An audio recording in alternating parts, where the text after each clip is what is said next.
Yoshi Otaku, c'est Matsupawa et aujourd'hui on se retrouve donc pour le Génération Manga d'avril 2015 et aujourd'hui c'est le début d'une nouvelle saison ou plutôt le premier Génération Manga de cette saison, ce qui annonce donc du très lourd parce que je vais vous faire ma sélection spéciale, voilà, des 4 prochains mois à venir. Généralement, pour moi le meilleur animé, le meilleur opening, non il y aura de nouveaux openings à venir, bon le meilleur AMV du mois.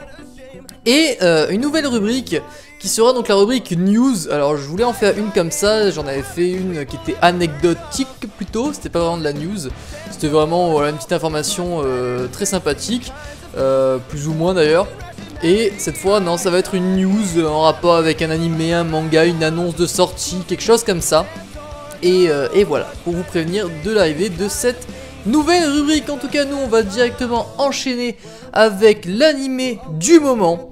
Et là les amis c'est fantastique car cette saison un grand est de retour. Et je pense que nombreux savent duquel je veux parler. Et oui, le retour du roi, comme le disent certains, Gintama.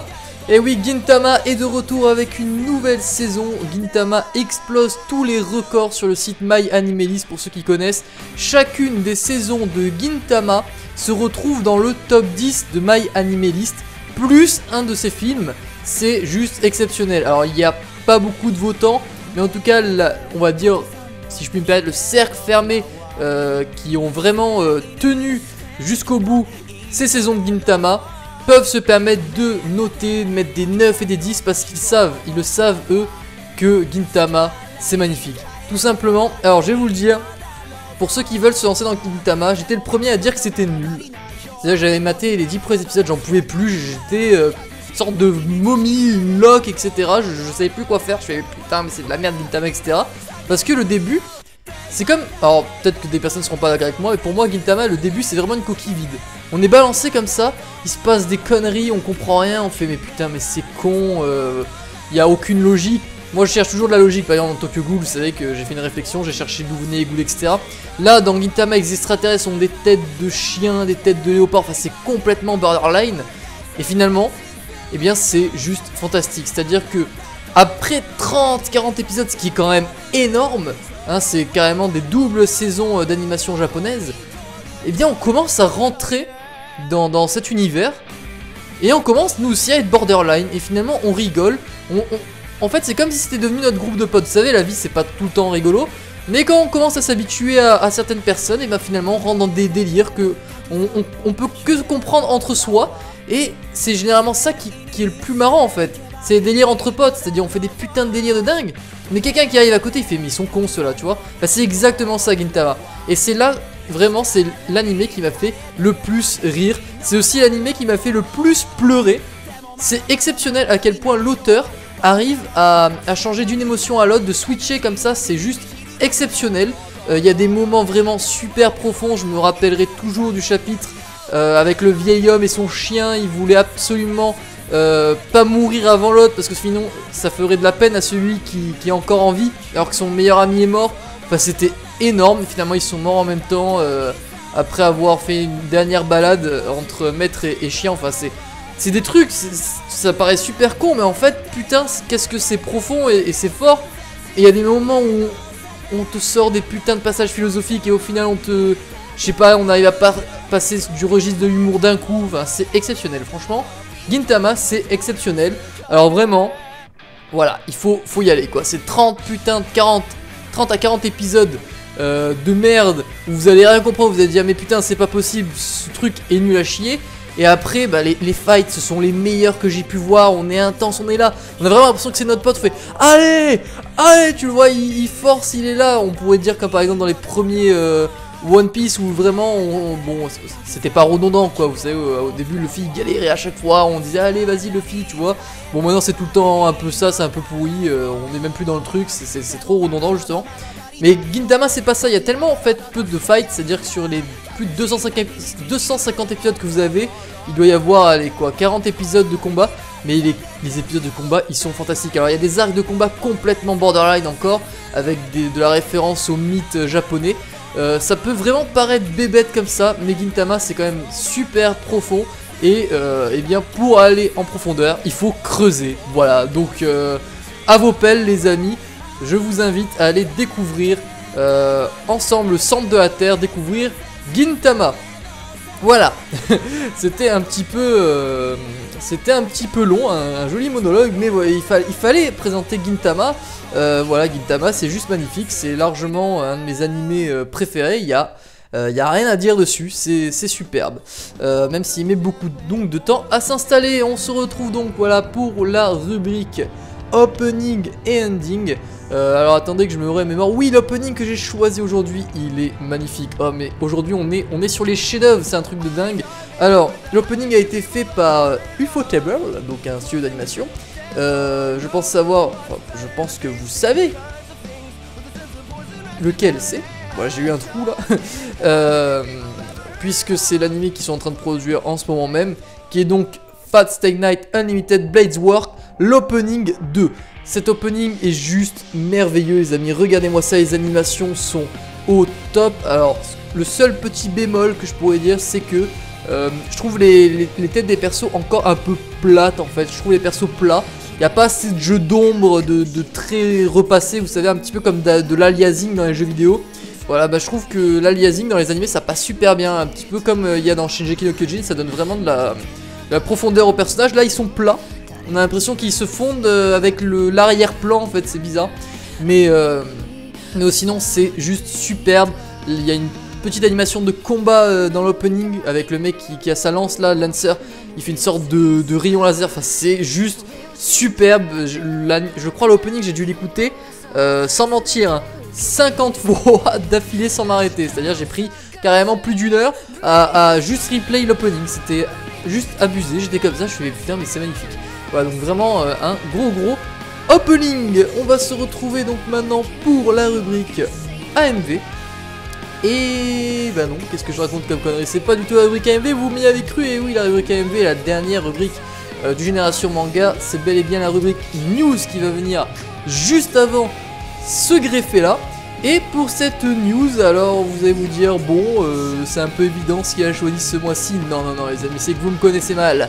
Parce que ce mois-ci, je n'ai pas choisi de vous présenter comme news eh bien, le retour, si je puis me permettre, en animation d'un manga qui eh bien, fait passer le manga justement pour une sous-culture de préadolescents vis-à-vis de l'opinion publique à cause de son grand succès. Je pense que vous avez compris que je parlais de Dragon Ball Super, voilà, c'est devenu une véritable machine à fric, je suis désolé. Bon, les fans vont être contents, c'est super, mais c'est pas du tout ça la news. Il y en a une que j'avais préparée depuis un bon moment déjà. Et c'est donc en rapport avec le Magic. C'est donc un salon en rapport avec l'animation, le manga, etc. Ce qui me semble qui a lieu à Monaco. Et il y a eu un concept assez rare, si je puis me permettre. Où en fait il y a eu des invités qui venaient du Japon, des dessinateurs de BD, etc. qui se laissaient interroger, interviewer même, comme ça, par n'importe qui, passer, oh est-ce que je peux vous interviewer, ils se faisaient interviewer, il y avait carrément le traducteur à côté pour les japonais, etc. C'était vraiment, j'étais surpris. Voilà, donc très rapproché avec leurs fans. Il y avait notamment Yoshi Takahashi qui est en fait le créateur de Olive et Tom, donc Capitaine Tsubasa. Et il se laissait interviewer. Donc vous avez par exemple une interview de Gamergen qui est, il me semble, un journal internet de jeux vidéo vraiment très peu connu. Leur chaîne YouTube d'ailleurs a que 20 abonnés je crois. Et voilà, ils ont pu faire leur kiff de faire une petite interview de Yoshi Takahashi. Il y avait également le créateur de Sonic qui se laissait interviewer, donc Yuji Naka. Donc c'était vraiment très sympathique, il aurait fallu y aller. Parce que franchement, pouvoir interviewer des grandes personnes comme ça aussi facilement, c'est pas une occasion à rater. Donc bah voilà, c'est terminé pour cette rubrique news. Nous allons maintenant donc passer à la dernière rubrique, la rubrique AMV. Et voilà, aujourd'hui on va se rattraper parce que vous savez que bon, dans le dernier j'avais un petit peu critiqué Magic Kaito. Je tiens à m'excuser, mais je maintiens ce que j'ai dit. Si j'ai critiqué Magic Kaito, c'est pour vous dire, hein, c'est comme j'avais critiqué Nisekoi quand je l'avais présenté dans le Monde Génération Manga précédent, parce que Et bien en fait c'est le dernier animé que j'avais à présenter, c'est à dire qu'en fin de saison, quand on arrive en fin de saison, c'est ce qu'il faut savoir, c'est que j'ai généralement un petit peu présenté tous mes coups de cœur. Il faut attendre les nouvelles sorties pour pouvoir présenter des animés que je kiffe à mort. Donc là, je me suis retrouvé face à ça, il y avait Magic Kaito, je me suis dit, bah putain, voilà, et le truc il est plutôt apprécié, j'ai plus que ça à présenter, on va présenter ça. Mais bon, il faut pas que mes abonnés soient dupes, Magic Kaito, j'aime pas ça tant que ça, et je vais expliquer pourquoi. Donc je voulais pas vous amener sur quelque chose que je n'aime pas vraiment, donc je vous expliquer pourquoi je ne l'aimais pas. C'est bête de présenter le meilleur animé, enfin l'animé du moment, en expliquant qu'on l'aime pas, enfin c'est vrai que c'est assez paradoxal, mais voilà, c'était la raison. Et il va falloir s'y faire parce que voilà, au bout d'un moment, au bout de 4 mois, s'il n'y a pas 4 très bons animés dans la saison, je peux pas vous en inventer quoi, c'est bien dommage d'ailleurs. Et pour la MV, bah, on va se rattraper puisque c'était un MV de Magic Kaito et j'ai même pas fait exprès d'ailleurs puisque c'est carrément pour moi le meilleur de ce mois-ci et c'est Magician Under the Moonlight.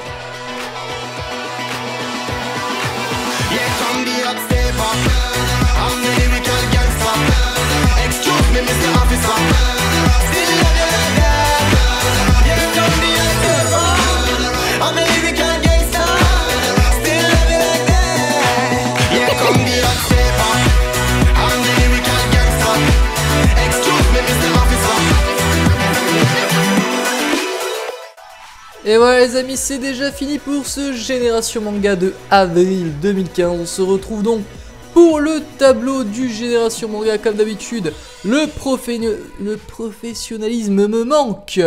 Donc je vais ouvrir le tableau directement sur mon PC. Vous l'avez déjà, cette fois j'espère ne pas m'être trompé. Je crois que dans le précédent j'ai dû modifier avec les annotations. Le voici, donc Tokyo Ghoul toujours premier, Interact Center qui a failli rattraper, ils ont pris tous les deux donc une voix. Ça n'a pas bougé sur Angel Beat, sur Dota9 et tout Haru Majutsu Index. FMA qui a pris donc une voix. Akamega Kill qui en a pris je crois 2 ou 3. Natsuo Tazai qui égalise avec Akamega Kill qui fait donc sa grande entrée dans le classement. Kiseiju qui fait enfin son entrée dans le classement avec 13 voix, putain ça fait plaisir, voilà, Kiseiju au moins il est là pour sauver l'honneur. Et donc il y a je crois quand même Psycho-Pass et Bakuman qui ont donc sauté. On a en AMV toujours Animegraphy 2013 et en Opening Ending toujours Durara Opening 2 mais qui est en égalité avec l'opening 2 d'Akamega Kill il me semble. Et bien voilà les amis, c'est sur cela que nous allons nous quitter pour ce Génération Manga. J'espère encore une fois que vous avez passé un bon moment en ma compagnie sur celui-ci. Et je n'ai plus qu'une seule chose à vous dire tout le monde. Tchuss et à la prochaine.